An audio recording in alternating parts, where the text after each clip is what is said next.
it's so helpful to understand that our surface level behaviors and reactions are stemming from something underneath that. So for instance, if a wife is angry or there's accusations or there's like lashing out and blame, those are coming from hurt. It's like a fight or flight response. When somebody's scared or hurt, we will react in ways that we otherwise wouldn't if we weren't feeling unsafe. And so for many women, it's the fight side of things. Their hurt comes out in the fight to be seen, fighting for safety, fighting for connection. One of the ways I like to put this is we can't take away her sadness. Rather, we just want to enter the sadness with her by validating and acknowledging her experience, not trying to defend it or explain it, but just empathize with the fact that this is really, really painful for her. And she feels really hurt and many times feels like she's not enough. 1, 2, 3, 4.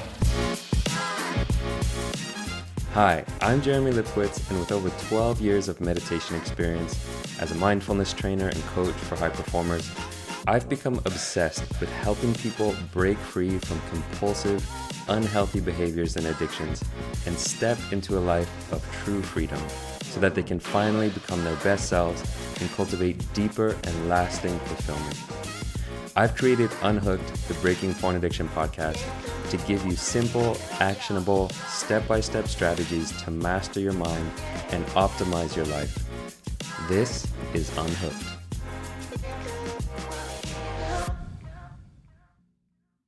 Welcome back to the Unhooked podcast. Today, I'm joined once again by Sam Tielemans, a licensed marriage and family therapist who has spent the past 15 years helping men break free from porn and rebuild emotional intimacy in their relationships. This is actually Sam's second time on the show. His first episode was so good, and so many of you reached out saying how much it resonated that I knew I had to bring him back on. This time, we're going much deeper into the topic of healing relationships. In this episode, you'll learn about how to create emotional safety and rebuild trust after betrayal or secrecy, practical ways men can validate their partner's pain without getting defensive, what couples can do to turn their relationships into a resource, not an obstacle in recovery, and much more. Before we dive in, a quick reminder, if you're looking for support on this journey, my program, Unhooked Academy, is designed to help you break free from porn without shame and build the skills for long-term recovery. You can check it out at unhookedacademy.com. And if you want more direct, personalized support, I currently do have a few spots open for one-on-one coaching. Those spots are limited, so if you're interested, head to jeremylipkowitz.com/intro to learn more. And now, without further ado, please enjoy my conversation with Sam Tielemans. All right, ladies and gentlemen, welcome back to another episode of the Unhooked podcast. Today, we have part 2 of a very special series, bringing back on Sam Tielemans. Sam, welcome back to the show. Thank you. I'm really excited to have a chance to come back for a second time. So thank you for having me. Yeah, you're in rarefied air now of being, one of the few guests that comes back on a second time. But it's just a sign that I really kind of valued the first episode. And, I was re-listening to the episode myself, and I really feel like that is such a powerful episode. So for anyone who hasn't listened to that first episode, I highly recommend going and checking out that first episode we did together, because a lot of what we're going to talk about today builds on top of that. But I want to say that, many of my listeners have reached out and said that was just a really great episode. So first of all, I just want to thank you for coming on and sharing your wisdom. Yeah, of course. It's a pleasure. I appreciate you having me again. Yeah. So in the first conversation, we did talk a lot more about the personal side of healing from porn addiction. What do we do for ourselves if we're stuck in that addiction?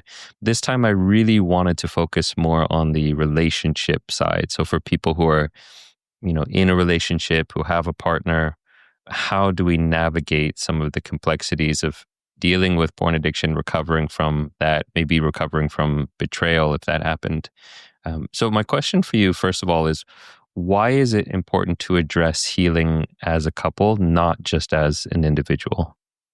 Yeah, it's a great question.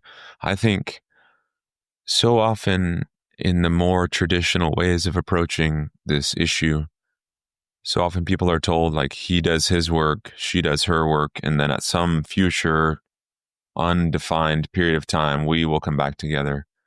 And of course, I think there's value in doing individual work. I feel like the relationship, though, is such a resource for both people to get through really difficult times. And so to not do any type of couples work, or whether it's formal or informal, to not address any of the relationship hurts and heal in that context, people just miss out on such an opportunity to feel better faster. And so I literally started my podcast for this reason here, because I just kept seeing couples or individuals saying, we're not ready for couples work yet. We need to keep working on ourselves. And I just wanted to find a way to communicate to them that, yes, doing individual work is great. And there's a way to help you and your partner not only repair, but to use the relationship as a resource for your personal strength, your personal healing. So there's just so many good things that can be done at each phase of the process that I think unintentionally people delay, and they miss out on chances to feel better faster. I've never thought of it that way. And I like the way you put it, that it's being in relationship and doing healing together is actually a resource for you. Because I think a lot of the, kind of maybe people's first pass is like, oh, this is another obstacle. If I'm just, single by myself, this is easier. But if I'm in a relationship, oh, that presents more challenges. But really reframing it not as an obstacle or a burden to your healing, but as a resource to your healing. And I think a lot of people have heard that quote that the opposite of addiction isn't sobriety, it's connection. Don't know if you've heard of that. There's an author named Johan Hari who talks about that. And a lot of times people will, I think having a community is so helpful, a men's group, a women's group. So they think, okay, that's my source of connection. Then again, like I said, so often they exclude the relationship, where that's another it's a pivotal source of connection, because the reality is you're living with, well, if you're married, the people that I work with mostly are married. If you're married, you're living with your spouse. So to not learn how to communicate more effectively, to not learn how to create safety, it's not like you're not seeing each other. So to take some time to learn those skills while you're growing, I think really does go such a long way for both people. Yeah, I think it also echoes a sentiment I've heard in many different circles, but this idea that the best tool for personal development is your family and your relationships. And like, Sure. I remember this one meditation teacher who was a lay meditation teacher. So not a monastic, not like a monk living in a monastery, but, he had a family and a job. And he said that his family was his temple. It's like, that's the place he goes to learn and, to practice. And it can really be a great teacher for us, our relationships. Yeah, I like that. I think that's a great way to put that. I think it goes right along with this idea that we grow so much in relationships. And so there's somebody I think a lot of times people just don't know what to do. They don't know how to communicate. They don't want to trigger their spouse. So they don't want to make it worse. So it's like, okay, she needs more healing. I'll be working on me. There's just, really good tools that people can apply even early on in the process. And that's definitely what I want to get into today, later on in the episode. How can people approach healing together, how to do it without triggering, the other person. I guess to talk first though, you mentioned that yes, it's beneficial to do your own healing, but some people delay that relational part too long. How do you know when you should still be doing just your own healing versus when you're ready to actually come together? Or maybe they're not even mutually exclusive. Is it always a good time to do relational healing? Yeah, it's a good question. I've probably done, I don't know, 15,000 sessions with people now at this point. And I've found that the people who move through the process faster are working on the relationship as quickly as they can, if the goal is to stay together. Sometimes people don't know, and a wife might say, I don't want to engage because I don't know what direction I want to go. So of course, in that case, there's no pressure. But if she says, I really want to repair, I want to have trust in my relationship, I want to feel safe, I just don't. As soon as she's willing, then I say yes, like doing that work immediately can be so helpful. And again, it's not in lieu of him doing his work or her doing her personal work. I think you can do it all in tandem, because if the goal is strong relationship, strong self, those complement each other. Mm. I guess this is a pretty specific and random question, but brings me back to something that a client has been working on. And if what's going on in the relationship isn't betrayal, if it's not like there's broken trust, and it's more just that the partner's porn use has led to a lack of intimacy with their partner, is that something where the partner should work on overcoming the addiction first so that then they can work on the intimacy? Or are they ready to dive into intimacy while he's still recovering from porn addiction? What are your thoughts on that? Yeah, I think the cases where that's true, it's very rare that it doesn't affect the spouse, at least as far as the people that I work with. Maybe it's different for people who come in to call you or other people, but it's there's almost always like hurt around this, because there's secrecy, deception, his attention going somewhere else. Like so often, 99% of the time, it causes that hurt for her. So for the smaller percent, at least again, as far as I see it in my practice, I do think doing both can be helpful, because if there's a breakdown in intimacy, him understanding what his triggers are, him understanding why he goes to the porn in the first place, so much of what we talked about last time we met, he can be doing all of that stuff while building intimacy with her, while building a connection. That's again where I just think it's very uncommon for her not to feel hurt. Mm-hmm. And with the hurt that she likely will or does feel, he can be doing really good repair work while he's working on himself. Yeah. Yeah, I think that's an important distinction, that even if there's not betrayal with a capital B, the kind of this big moment, like there still can be a lot of hurt feelings or, emotional things to work on in the relationship. Yeah. What would you say are the common misconceptions that couples have about what healing together really looks like? I think a lot of times when people have reservations about doing kind of couples work, so often a wife, I'll just refer to husband and wife, Yeah, for instead of every simplicity. single time. Like, yeah, for simplicity's sake, right? So if you're not married, that's okay. Everything still applies, but just for simplicity. So often a wife has a reservation around doing couples work because she doesn't want to keep getting hurt. And I totally understand that. So if she were, in her mind, couples work means she has to fully reinvest into the relationship. She has to be vulnerable all over again. She has to bring her wall down. When in my mind, that's not the vision that I have for couples work when I do work with couples in the early phases of this, where I don't tell her like, all right, you just have to decide to trust and you have to just move forward and bring your wall down. And if he's trying, you need to try and match that. It's not that at all. I think sometimes people have that image of, I'm going to keep getting hurt and I don't want to keep doing that. I think in the early stages of doing couples work, so much of it is geared towards building safety for her. Because if she doesn't have any level of safety and no security in the relationship, then there's no, that's that's the doorway. And if you can't cross that threshold, nothing else after that will happen. So a part of what I like to do is help a husband learn how to create safety for her and build that into the marriage while we're sitting in the same room together. Help him to know what kinds of conversations to have, how to support her when she's triggered, what to say and do when there's no trust. If we can build that into the relationship early on while she has her wall up, it's okay that that's there. I mean, it's there for a reason. She's been hurt. She's been lied to. So she can't trust. So we need to start at square one, which is how do we build safety back in first?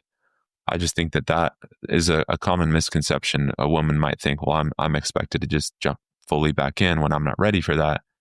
That's why I think you can do couples work really, really early when it's focused on building safety first. Yeah. I guess one thing that's coming to my mind right now is I'm wondering if, this kind of couples work or healing together, if there's kind of a spectrum of like multiple stages where obviously there's a stage where both people come together and make a conscious kind of agreement to say, hey, we're going to work on this together. But I imagine from the man's perspective, there are things he can do towards healing the relationship where he doesn't even necessarily need her agreement, but it's just like his own initiative to go and do it without that kind of like, okay, we're going to come and do healing work together. Would you say that's Yes, true? for sure. So that's why I think you're bringing up an important piece, because sometimes a wife just isn't ready, and that's okay. And there's never any pressure from me of like, no, we got to do this way. It's whenever somebody's ready to do it, that's great. But if she's not and she's too hurt and her wall is up and she doesn't want to have any kind of contact or participate in that, doing it informally where he's learning how to build safety and then takes that back to the relationship. He learns what kinds of conversations help her feel seen and then goes and has those with her. And there's a lot of good work that he can do, even if she's not willing to do it in the way that you're just describing too. You bring it back to the relationship. His good individual work and learning how to be there for her, channel that back to her. What are some of the kind of concrete actions, like the actual things that you recommend guys start doing? And let's say if we're sticking with that, maybe if we say step one is kind of your own internal, what we talked about on the last episode. Step two is maybe initiatives that you're making, ways that you're kind of bringing stuff to the relationship without necessarily it being a formal thing. And then maybe step three is working together. What are some of those things that a guy can do on his own, regardless of whether or not his partner is ready? I think one of the best things that he can do, and a lot of what we'll talk about today, it's like sounds very simple, but a lot of times people have fears or concerns about doing it. I think him learning how to sit with her inner pain, validate her pain, acknowledge it, grieve with her, have these kind of repair conversations. Those are so, so important to help her feel like she's not alone. Mm. So often a husband will try to explain away, oh, I didn't mean it. I didn't mean to do that. Or, I'm trying to do better.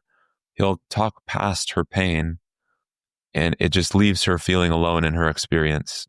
So one of the best things that he can do is learn how to meet her. Like I think about one of the ways I like to put this is we can't take away her sadness.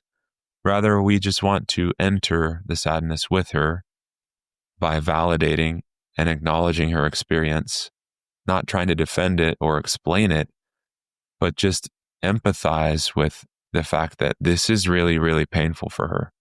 And she feels really hurt and many times feels like she's not enough. A husband will often try to help her get out of her pain, which I understand the reason why. He cares and she's hurting. If she were to say something like, how could you have done this? It just feels like, I don't mean anything to you. I'm not enough. And he'll jump in and try to counter that. No, that's not true. You're more than enough. I do love you. This doesn't have anything to do with you. They're on different channels. She's on this emotional, I'm hurting channel. He's trying to explain it on an intellectual channel. And it's a total mismatch. Mm-hmm. So him learning how to just acknowledge the fact that that's where she is right now and it hurts.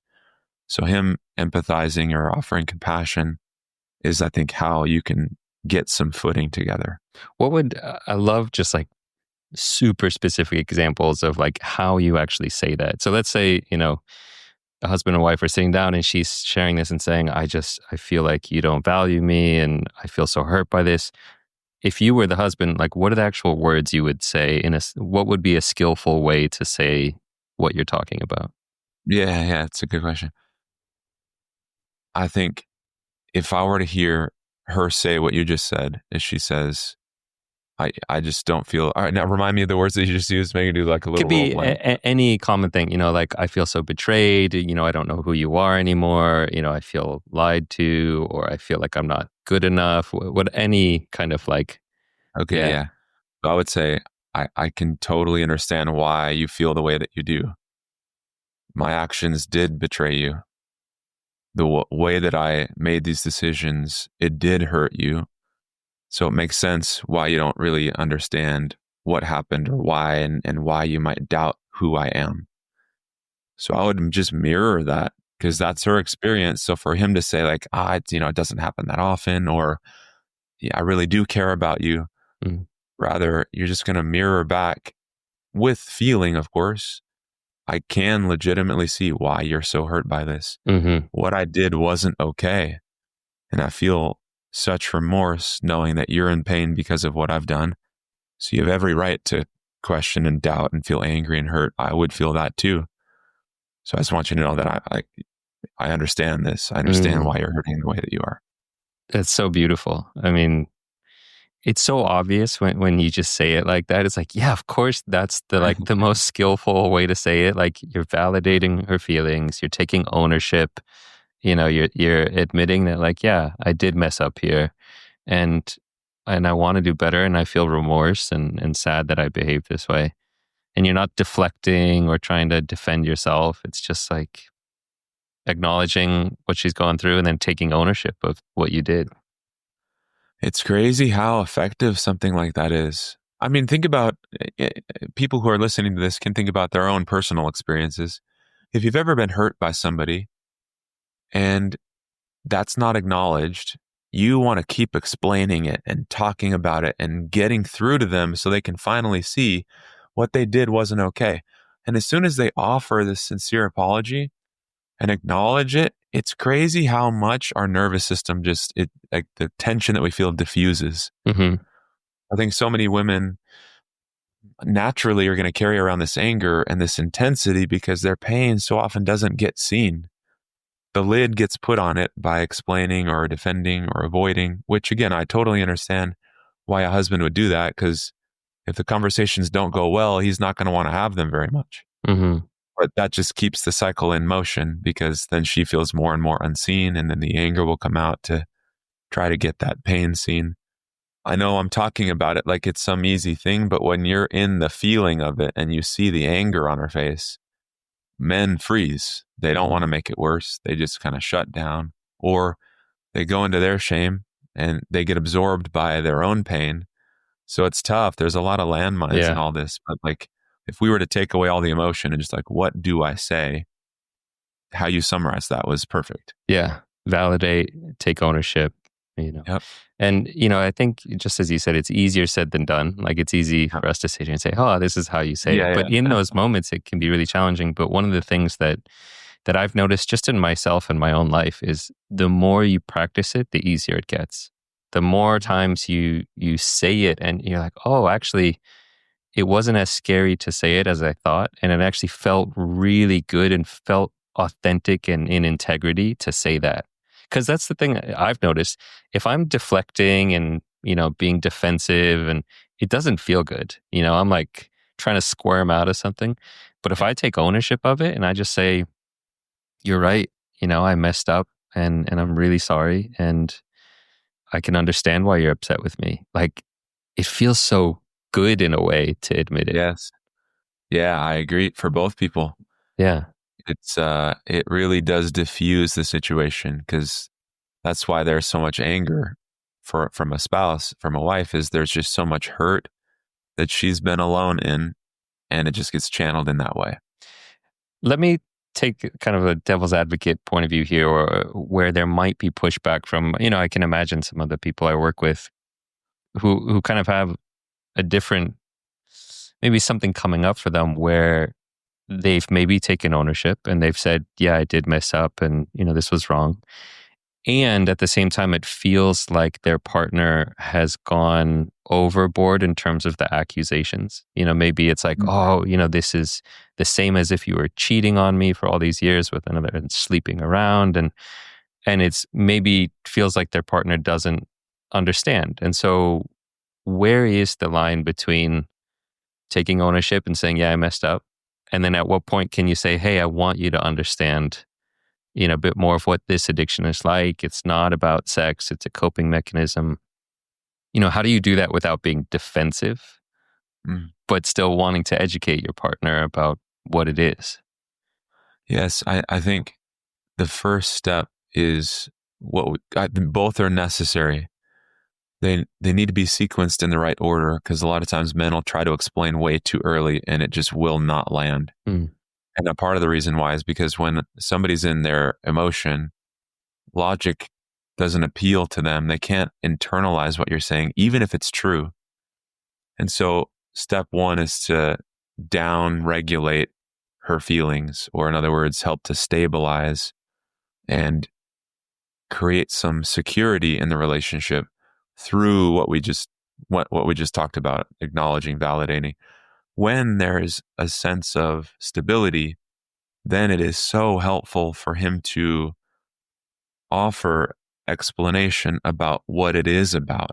Because she'll say, this is, you don't love me. If you did, you wouldn't have done this. Or I must not be enough for you, because if I was, you wouldn't be looking elsewhere. If he were to immediately, no, that's not true, she can't hear that. Mm.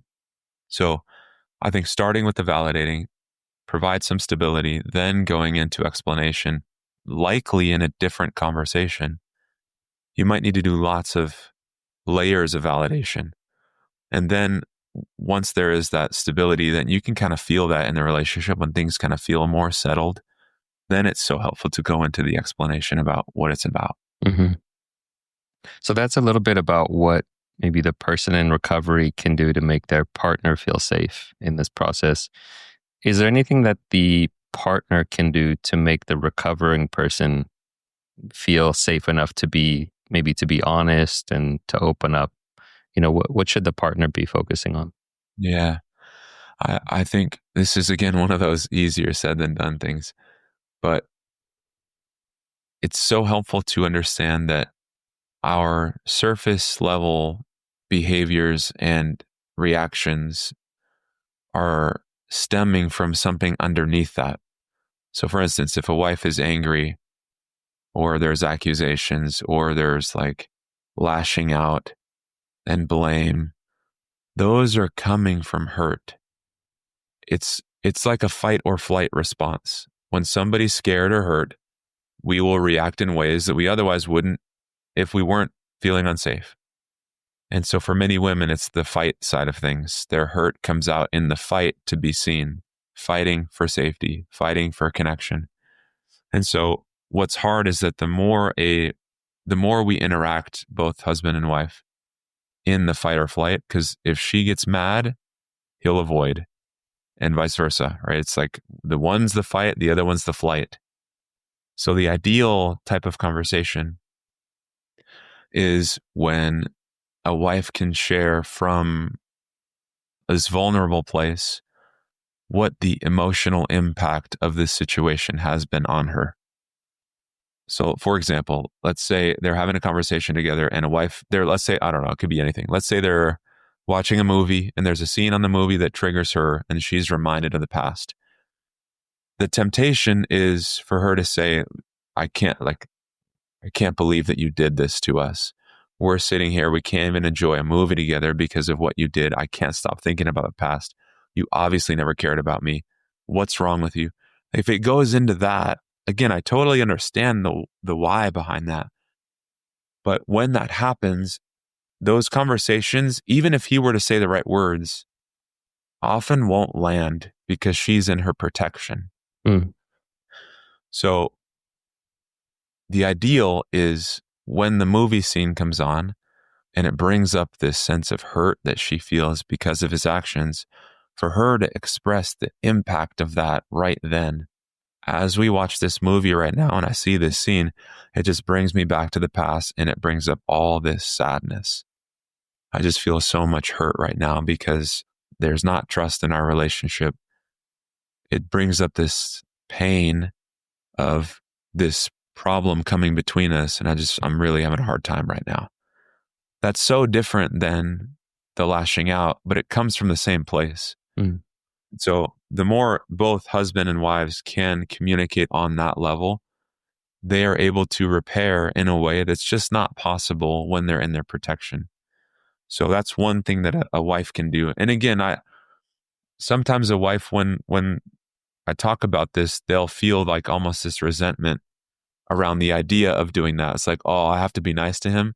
He Mm, betrayed me and I have to be nice to him and I have to talk to him like softly. And what I like to share is it, don't even do this for him. Do mm, this for you, where if you don't share vulnerably, you don't have to, but if you don't, there's no relief there. You could lash out, you could get mad, and you would have every right to do so. But when you're in that protected place, your sadness isn't being seen. Your hurt isn't being tended to when he tries to respond with compassion. So it's just not good for you. Don't even think about him. Like, you don't owe him anything. If nothing else, this is for you to start to find some relief, is trying to share on that level so he can meet you there. wow, that's really powerful. Like, you know, don't do this for him, do this for yourself. Because, if you want your sadness to be seen, if you want your hurt to be seen, like, this is the way to allow it to be seen. Yeah, you have If to you show come it to in, him. with guns blazing and, slinging arrows, like, it's just going to make the other person put up their walls and get defensive. And it Yeah. doesn't benefit either side. And it's a tall order, of course, for a spouse to do that, especially if she's tried to do that before and he still doesn't respond with compassion. That's where I was just referring to, like, doing in the beginning of when we started speaking. That's such good relationship work for him to learn how to respond with compassion instead of him going into his flight, Hmm. defend, avoid, blame. Like, that's really good relationship work. So when she shares, he can meet her there in a way that helps her to feel more seen, more accepted, more loved. That's truly how that betrayal heals, is when that gets acknowledged and seen like that. Yeah. As we're talking about this, I'm just realizing, I mean, it's so beautiful. It's so obvious that, like, this is the way to approach it. And I'm also recognizing it takes a lot of different skills to be able to do that. I mean, it takes, first of all, some mindfulness of your emotions, to be able to notice, oh, this isn't anger. This is actually hurt at the core of this. This is sadness. And then anger is what's kind of getting proliferated at the outside of this, but it's actually hurt. So it takes mindfulness. It takes letting go of your ego. It takes kind of some ability to, when you're in a triggered or activated state, to kind of down regulate that fight or flight and come back into a more kind of cognizant, rational thinking mode. It takes a lot of skills to do this on both sides. Yeah, I agree. And I'm glad you brought up mindfulness, because I know that especially that's a core tenet of a lot of what you teach, which is so applicable here too. Not only personally, right, working with husbands, but in relationships as well. If there's no awareness of these underlying feelings that drive it, you can't share them. And if you can't share them, then it's so easy to keep spinning in that cycle. So yeah, I totally agree with Yeah. that. Yeah. And then it also reminds me of, like, nonviolent communication. Instead of saying you did this and you're the reason that's this, it's, oh, this is what I'm feeling. And when this happened, it's bringing up this within me. Um, so communication skills is also just kind of a core part of it. Yeah, there's a lot of pieces with this, but those are the core parts of what helps people be successful in this. When it comes to, like, getting kind of nitty gritty here on some actionable steps, because a lot of times, for example, when I'm working with someone, they're relatively early in their recovery and in that relationship. And particularly with something like porn, where it's maybe not like cheating, where it maybe there is this really hard boundary of never again, I'm not going to cheat again. That was a line I'm not going to cross. Porn, because there's so many gray areas, can have a few more relapses. And so when it comes to navigating honesty and accountability in the relationship, what are some of the guidelines? Do you recommend guidelines to people you work with? Do you say you should be fully transparent? You guys should decide it yourselves and come up with a plan? Like, what do you usually do with couples around that? Most women want more information, not less. I always defer to what a spouse wants, because I think many times they do want to have transparency and disclosure and openness. Some, it's not very often, but some say it's too painful for me to hear it. You just like let me know if you're having a hard time. Just let me know what you're doing about it, but I don't want to hear it. But, I don't need to hear a report of it every time. That's definitely the more rare scenario. So many women have been in the dark for so long, they want to know everything. And so a part of what I encourage people to do is if there are slips or relapses, I do encourage people to share those, because number one, a wife can feel that typically. She can sense when something is off. And number two, there's been so much dishonesty in all of this that in order to rebuild trust, transparency and honesty and being direct and open is a part of how you regain that. So I definitely encourage that to happen. If a wife just says, I don't want to hear it, then that's fine. Then we just work with him to make sure he's getting himself into a good place. Yeah. I'm definitely in full I mean, honesty, not lying, not deceiving is definitely the foundation of this work. I guess the part that I'm, for me feels kind of nuanced or tricky or is especially for some of these guys when they're asked, their wife has asked them to say, hey, I want you to tell me every time you have a slip or act out. If it's the situation where every time he goes and tells her, she gets into this triggered state and starts yelling at him and accusing him and saying, how could you do this? And it becomes not a safe place for him to be honest. And so I'm just wondering, like, how do you navigate the complexity of that? If obviously best case scenario would be if she's able to be a safe place for that kind of honesty and say, hey, thank you for letting me know. I see you're working on this. I appreciate the honesty.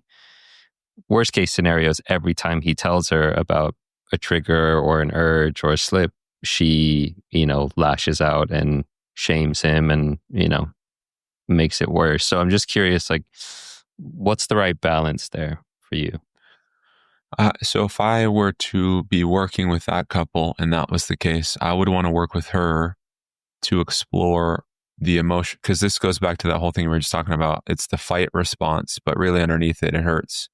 So I would want to work with her to better understand when he shares with you that he's struggling or has a slip, what does that bring up inside for you? And I want to get past the anger into the sadness, into the hurt, and then have her share that with him while we're in session together to build some muscle memory around that type of conversation. Because so often she will just get totally flooded. But if we can build in some reps and help her to know how to share, how to tap into the, like you talked about, the mindfulness, for her to become more and more aware of the pain underneath that, that conversation will go so different as opposed to when the protection just fires out, which again, I totally understand it. It just, the couples will just keep missing each other if that's the case. He won't want to share, which again is not an excuse, but he'll be less likely to share, which then she'll feel even more like she's in the dark. So I would want to try to target that and create a new type of response. That would be my first ideal step. Yeah, I love that idea of a muscle memory, like just putting in the reps of, an appropriate, skillful response. Yes. The muscle memory of what does it feel like when you get triggered or activated by their actions? Can you get some muscle memory of, oh, I'm responding in a way that's a bit more grounded and understanding and communicative rather than fight or flight? Yeah, that's exactly. Because I mean, if she wants honesty, yes, we need to have like a place where both people can feel safe as they share. And if he shares and it's a surefire, like knockdown fight, it just doesn't work for either one of those people, for either person. So we would want to, build in as much, security, safety as we can so both can share openly. In terms of like a repair conversation, let's say there is a fight, whether it's about a relapse or just kind of anything. There's some fight, disagreement, some moving apart.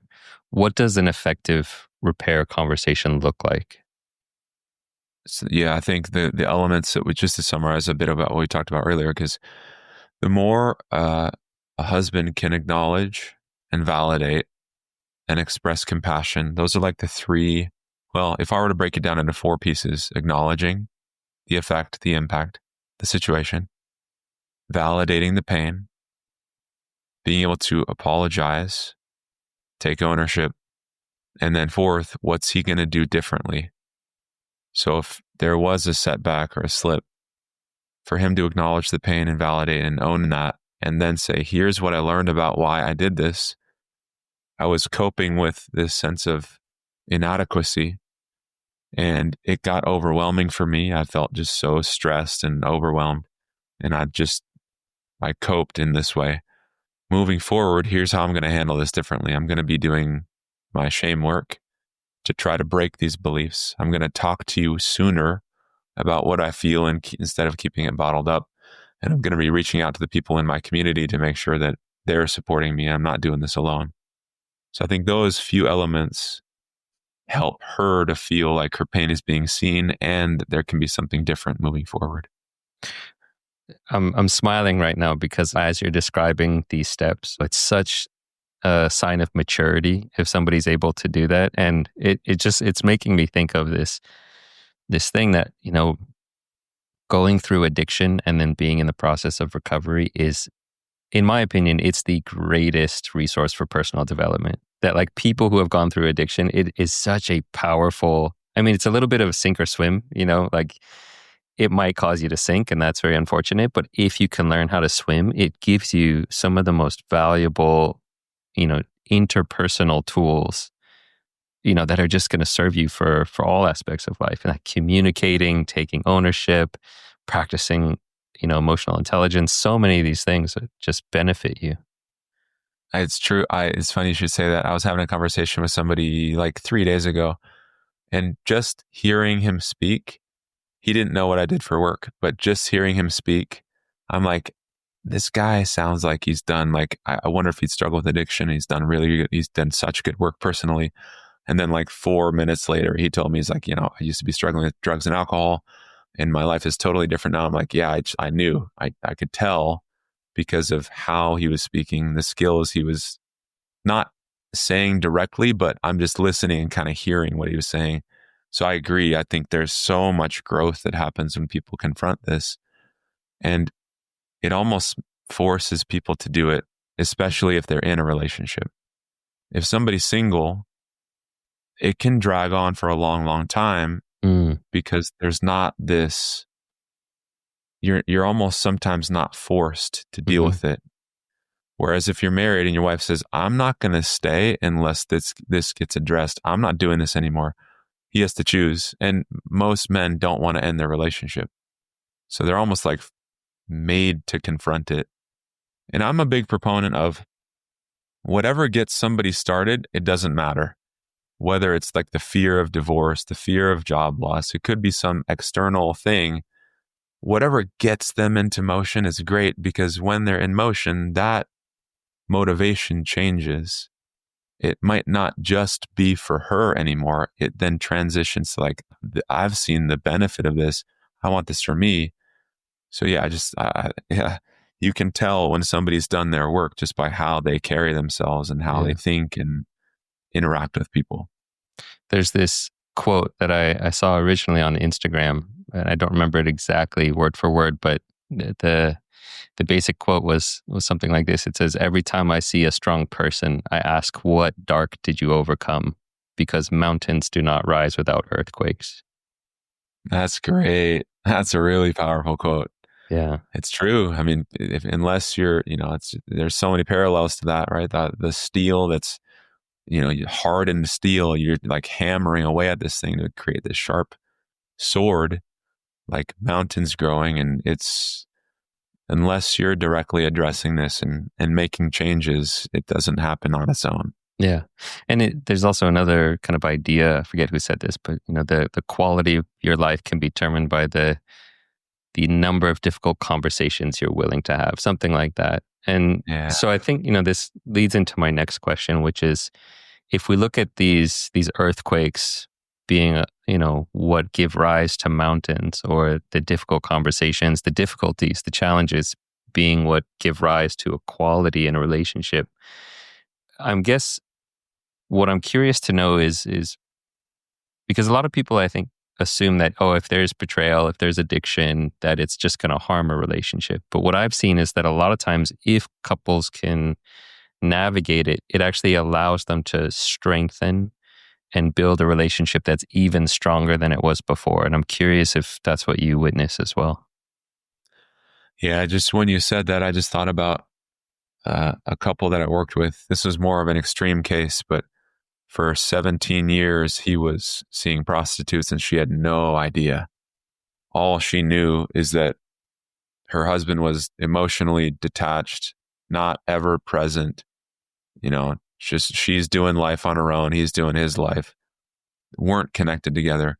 And then all of it comes out. She's like, of course, like this is why.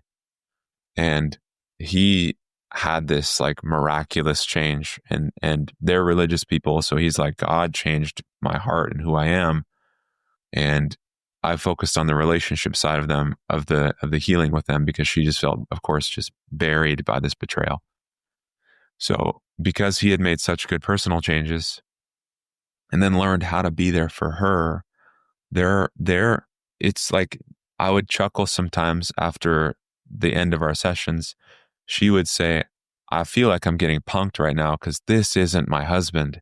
Like, I don't know who this person is. Like, he is so attentive. He's so compassionate and present. And like, we have conversations that we never had before. Like, I'm waiting for, Ashton Kutcher to jump out and say like, oh, this is all, none of this is real. She just couldn't believe how close they felt, especially after how low their relationship became. So there's lots of examples, I'm sure that maybe you've seen too, that people come through some unbelievably hard things and their marriage is better than their marriage is better than at any point previous to it coming out. Mm-hmm. Because you have to go through and learn those skills, and it can't go back to the way that it was after discovery. There's no going back. It's creating something different, but this something different can be so much better than what it was. Mm-hmm. Yeah. I mean, it goes back to that quote, mountains do not rise without earthquakes. Like, if you want that kind of relationship, sometimes you have to have those challenges. And it's the overcoming of the challenge, the learning how to, really understand your partner, learning how to practice empathy, learning how to communicate. And, all of those are what make the relationship even stronger. Yep, I agree. Yeah. If a couple's listening right now and they feel like their relationship is just too far gone, they don't even know where to begin, they kind of feel lost and just disconnected, what would you say to that couple? I would say, as soon as you said that, sometimes I get texts from like previous clients. I got a text from somebody like 3 hours ago, actually, who, when he came to me, his wife kicked him out of the house and was like, I'm just trying to decide what my next move is, but separation like immediately and pending possible divorce. He worked so hard to get himself into a good spot. And I won't read the whole thing, but he just says, looking back, I wanted you to know that my wife started wearing her wedding ring again. And this weekend, she made room for me to come back in upstairs. I'm so inspired and motivated more than ever to continue. I want to be the best person I possibly can be. So when we were working together, I'm like, just based on the conversations he would tell me that they were having, I was like, it sounds like the crack is open. There's a crack that's a possibility that if you just be consistent, demonstrate change, that this can possibly turn around. And so for the couple who is in that spot, if a husband is willing to do the work, my encouragement for a wife is maybe to just adopt a stance of we'll see, where you don't have to believe that it'll get better. You don't have to believe that he's going to do the work. If you think your relationship is too far gone, but there's even a small part of you that wishes it could be different, a husband has such enormous influence to make change personally and to create safety in a relationship that can invite her back in. So it's okay if people feel just like, I don't know if this is possible. If there's a willingness, absolutely is so many good tools for couples to repair and rebuild trust. I think it helps to hear that couples come back from some awful things when they have a desire for it to be different and then just get direction on how to make it so. So beautiful. I mean, yeah, it echoes my feelings as well. I've seen so many examples of couples that seemed so far gone. The betrayal was so deep, but then they were able to really, through the work of, particularly the work of the betrayer or the husband, Yep. through his taking ownership, doing the work, understanding the addiction, overcoming it, they were able to get to a place where the relationship is thriving more than it was before. So I really want to echo that for anyone listening, like there is hope and it can get better. So yeah, hopefully that message gets out there. Yeah, it's important. I think people lose hope because it goes on for so long. I just think, this is why, again, I think doing the relationship work as soon as possible can help build some hope, because if they start having good conversations and he starts to learn how to build safety for her and she doesn't feel ignored and alone all the time. So many women don't want to break up they don't want to end the relationship, but they can't stay if she's just continually, her pain is looked over. So him learning those skills as quickly as he can, I think builds and breathes hope into the relationship that it's possible. Yeah. Fantastic, man. Well, I'm so glad we brought you on for a second time. This was, even juicier than the first one, in a totally different flavor. So, I guess last thing, where can people find out more about your work and get in touch with you if they want to work with you? Yeah, well, thank you again for having me on. It's a pleasure to have the chance to speak and work alongside you. Just the work that you're doing and making sure that people have the tools that they need. There's a huge need for this. So if anybody's interested in other resources, my podcast is where I just give away there's no secrets on the podcast. I truly give away all the tools are there. And it's called Couples Healing from Pornography Addiction. So for those who are interested, then they're welcome to check out the podcast. Awesome. Well, thanks again, Sam. And that's it for today, folks. We'll see you guys on the next episode of Unhooked.